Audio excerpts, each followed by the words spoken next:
আসসালামু আলাইকুম রহমতুল্লাহি বারাকাতুহ। সম্মানিত প্রিয় ভিউয়ার্স, প্রিয় ভাই বন্ধুগণ, কে কোথা থেকে দেখছেন, কেমন আছেন সবাই? আশা করি ভালো আছেন। আমি আপনাদের দোয়া আল্লাহর রহমতে ভালো আছি। আমি আজকে গুরু গ্যাসতান্ত্রিক চ্যানেল থেকে আপনাদের সামনে উপস্থিত হয়েছি। যদি আপনি আমার চ্যানেল থেকে ভিডিওটা দেখে থাকেন তাহলে অবশ্যই চ্যানেলটা সাবস্ক্রাইব করবেন, আর পেজ থেকে দেখে থাকলে অবশ্যই পেজটা ফলো করবেন। তো এই যে স্ক্রিনের উপরে যে নকশাটা দেখতে পাচ্ছেন, এই নকশাটা হচ্ছে মরণবান নকশা।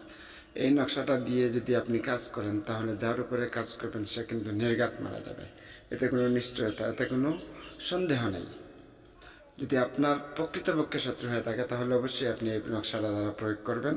আর যদি প্রকৃতপক্ষে শত্রু না হয়ে থাকে তাহলে অন্যভাবে কারো উপরে প্রয়োগ করবেন না। এই নকশাটাকে আপনি 4টা বুঝপাতার উপরে লিখতে হবে, অথবা সাদা ক্লিন কাগজের উপরে 4টি নকশা লিখতে হবে মেশকো জাফরান কালি ও বিশ্ব কালি দ্বারা।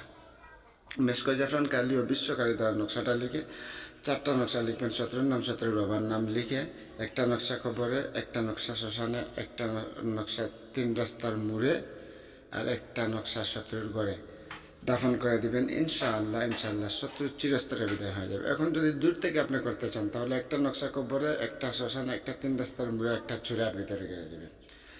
যদি শত্রুর ঘরে একান্ত গাড়তে সমস্যা হয়, শত্রুর ঘরে একান্ত গাড়তে না পারেন, তাহলে চুলার ভিতরে গেড়ে দেবেন।